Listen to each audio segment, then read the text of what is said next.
Good morning everyone, my name is Michelle. I hope you're doing well. Welcome to another video. It is Thursday morning, the 2nd of January. Bit frosty this morning out there, bit chilly. Alright, I'm going to talk about the Sebastian Rogers case today. We're going to catch up on everything that's happened. I haven't talked about Sebastian's case for a few days. There's more absolute drivel from at night, which we're just going to briefly mention.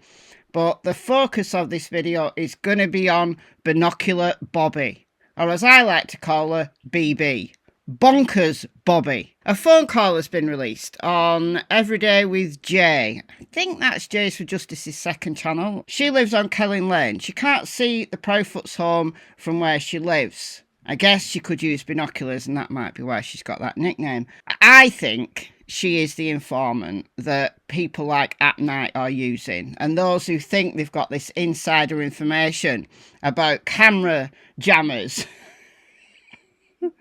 People seeing Sebastian being carried out of the house by, well, she thinks that all three parents are involved. Absolutely freaking bonkers. Look, the phone call, it's worth a listen. The audio is really bad in places. I'm only going to play a few clips from this. I mean, look, we thought that the Summer Wells case was bad. You know, with the Battle of the Beach Creekers. All those neighbours from Ben Hill Road. Good old BB tops them all. But it gives me an excuse to play this. I'm going to have to give BB her own theme tune at the moment. We'll stick with this one.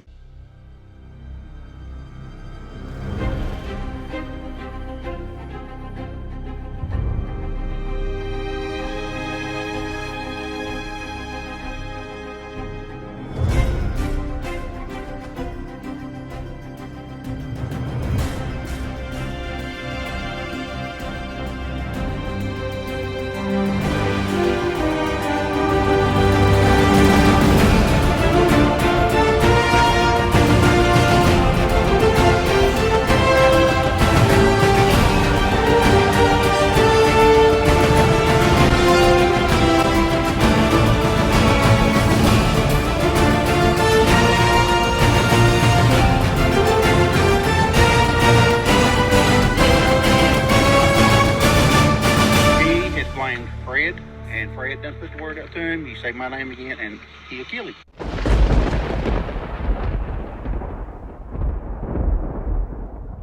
Okay, before we get into BB and her ridiculousness, let's have a look at this little flurry of tweets from At Night Private Lack of Intelligence. As of January 2nd, we are still grappling with an alarming surge in death threats sent via text and email, which are now being specifically directed at plaintiffs in our ongoing case.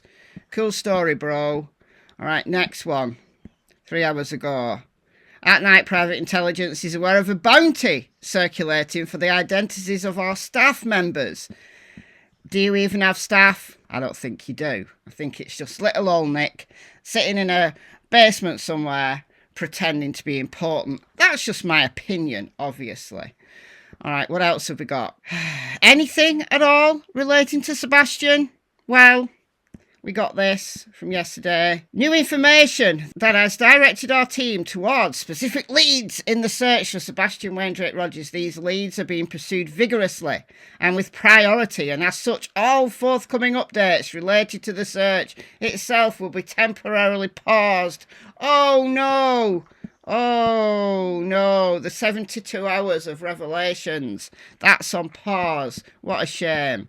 Next one. What else have we got? At Night has reason to believe it's identified the individual who first received the report of Sebastian Wainwright Rogers' disappearance prior to its escalation to law enforcement on February 26. Another cool story, bro. This one is Bonkers Bobbie. This one has got Bonkers Bobbie written all over it. At Night Private Intelligence have uncovered disturbing reports from residents in the neighbourhood where Sebastian Wainwright Rogers purportedly disappeared. He did disappear. What do you say purportedly for? He did disappear. Between February 25th and 26th. At least you're acknowledging that he actually disappeared on February 26th. You're just inching towards it, aren't you? All right. These reports highlight a troubling escalation of pressure tactics and fear targeting families in the area. Family relocation due to fear. One household in the Stafford Court area. Oh, at least you've got Sebastian Street right. Well done, Nick. Well done, sir. Well done. One family has vacated their home, opting to stay in a nearby hotel after experiencing intense fear and intimidation. Another cool story. Threats to a second family. Remains in their home but has expressed significant fear of opening the door due to intimidation by an investigator and his unlicensed associates. Both families have contacted law enforcement. Good. Good for them. Good old BB. It's written all over. She's the informant. Do I get a reward for that? Do I? All right. So let's play a few clips here from Binocular Bobbie, Implicates, Katie Proudfoot, and more in phone call. Phone call recorded on 8/28/24. UA Crimson Tide is the female voice and Stephen Crabtree is the male voice. Discusses the Sebastian Rogers disappearance. Okay.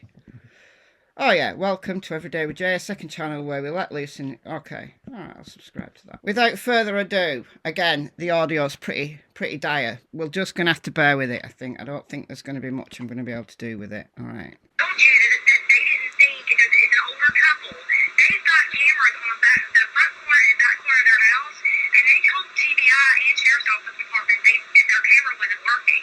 Well, they came back 2 weeks later and went around, and I told you they started the search all over again, literally from ground one. They knocked on their door and asked them, do you guys have cameras? They said yes, but they're not working. And the guy looked at them and said, that's okay, can we see it anyway? And sure enough, their cameras actually were working, and there is a black blob with something thrown over the person's shoulders, walking in between their houses. They carried something over their shoulders, over that ditch. They carried. We learn that it's Katie Proudfoot who carries a black blob, presumably it's Sebastian, across the ditch. So between the houses, between Stafford Court and Kelling Lane. Cool story. So how is someone's cameras able to catch that in such detail in the dark? You're seeing things in the mist. You're seeing things in the blackness of night. Right now, Katie Proudfoot being in the military, that woman is strong. I guarantee you she carried him over that and probably gave him to Chris standing on the other side.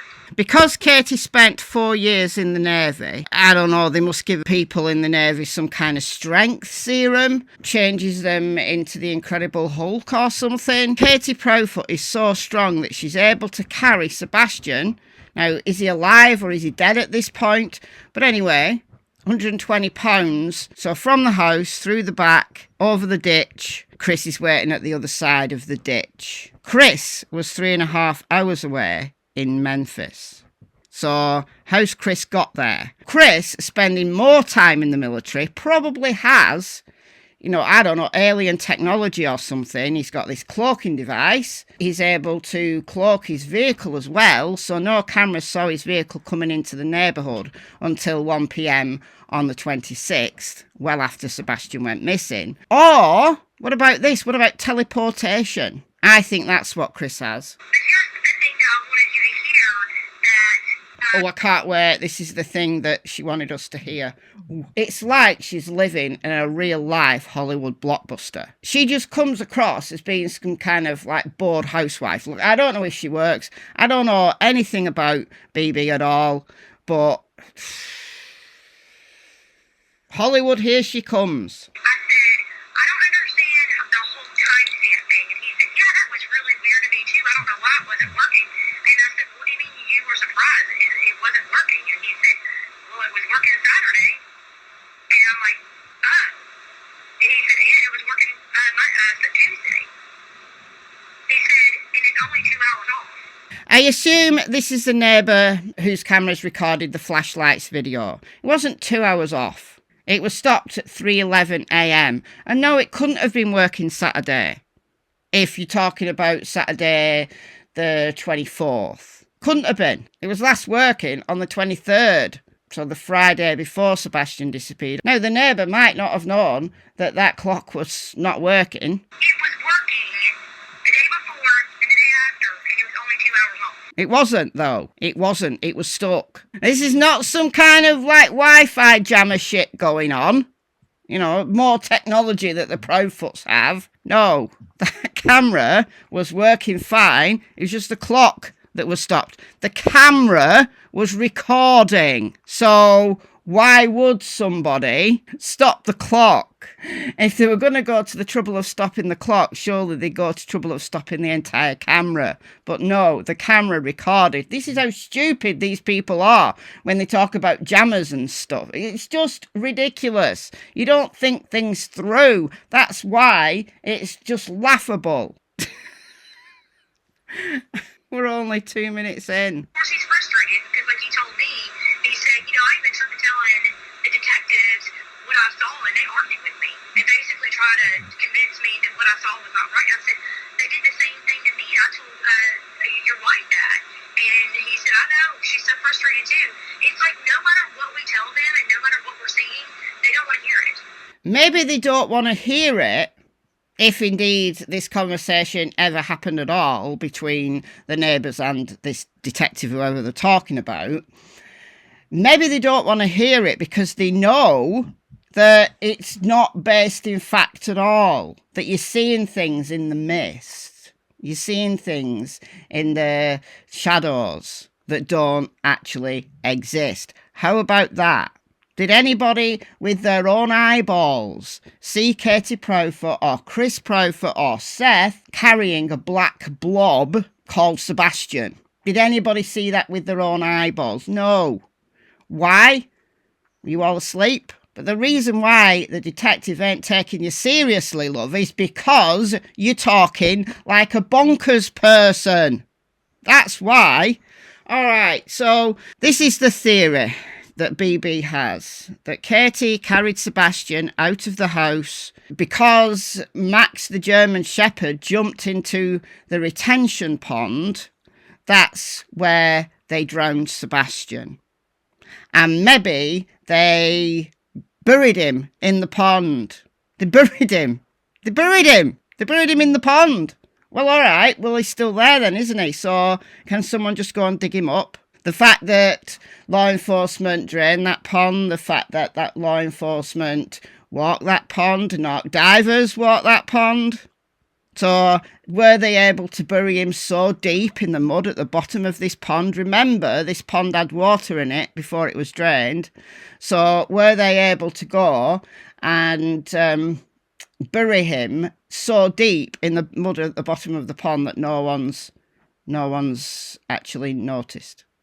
All right, BB, if you think that happened, get a shovel and go and prove to us and the detectives that what you're saying is true. Let's talk about the dogs again.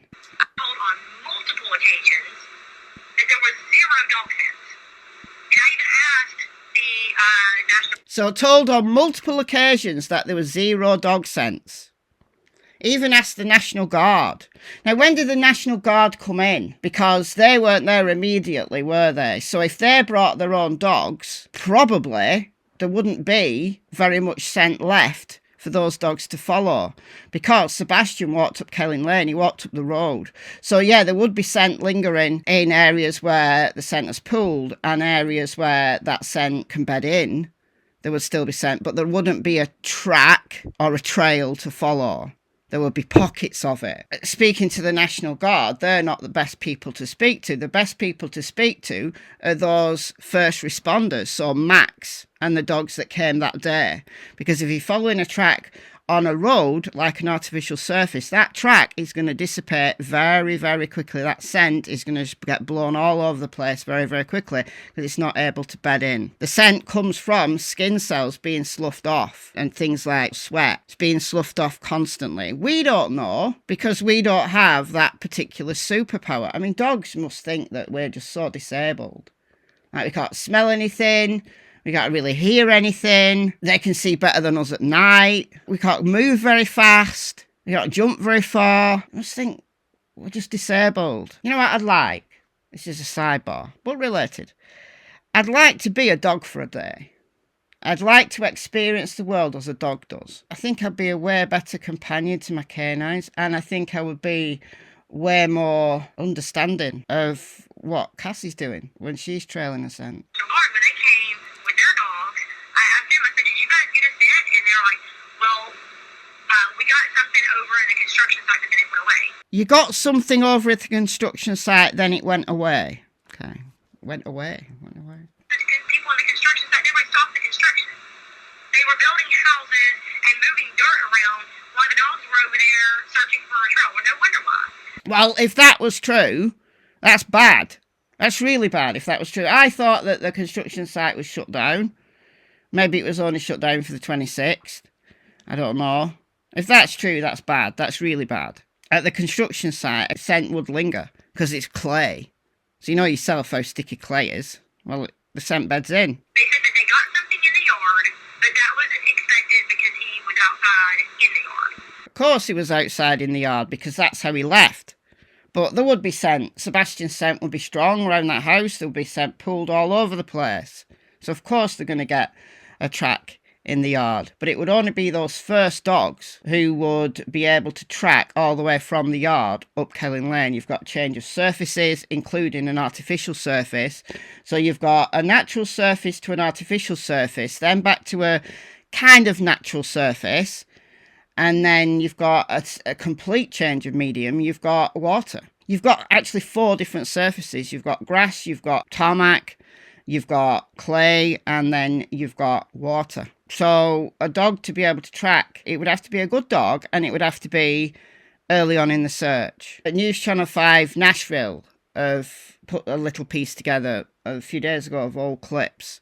One of them's from Ken Widener, which has brought up the topic again, which I've discussed previously in videos about why Ken Widener said none of the dogs followed Sebastian's scent.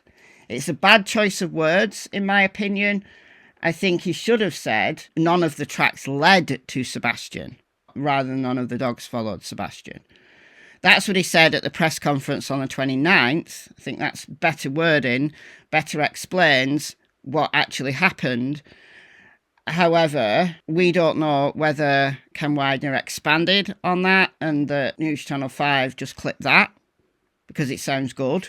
It sounds like, oh, there was no sense. That's a bit salacious. Maybe he expanded on it and said exactly what he meant. We don't know. But no, they can't say for certainty what those dogs were tracking. They were scent-specific trailing dogs, and the articles were from Sebastian. They were Sebastian's articles that they gave the dogs to sniff. So we can assume very strongly what they were doing, and especially that 4 dogs followed the same track. 4 highly trained dogs followed the same track. They were tracking Sebastian, they were. But because none of those tracks led to Sebastian, they can't say any more than that, can they? Other than that, there was no other scent trails. So he didn't just walk out of his house on his own 2 feet. I'll have to look. I haven't looked at the mob cruise video. It's been sent to me, but I haven't looked at that yet. And the fact that once again the mob cruise absolute drivel relating to the lights is being championed is just crazy to me. Absolutely wrong. He is wrong. Go and check out my videos, please. He is so wrong. But because he fits the narrative, and because, oh, this light was Katie, well, where's the black blob then? Where's the black blob that we're seeing, that supposedly people saw? Come on now. Come on now. Look, I'm done. BB, get some hobbies. Do something else other than spying on people in your neighbourhood and just talking a lot of nonsense to people who are lapping up what you're saying. You're getting your 15 minutes of fame, aren't you? But at whose expense? But oh, you just want things to go back to normal, don't you? Yeah, you just want to move on, don't you? While constantly sticking the knife in to Sebastian's case. That's what you're doing. And all the people who are thinking that she's an informant and you believe in her, well, more power to you. You're crazy and all. Alright, I'm done. Let me know your thoughts in the comments. My ban list is looking very good at the moment, so crack on. I'll see you soon. Bye, guys.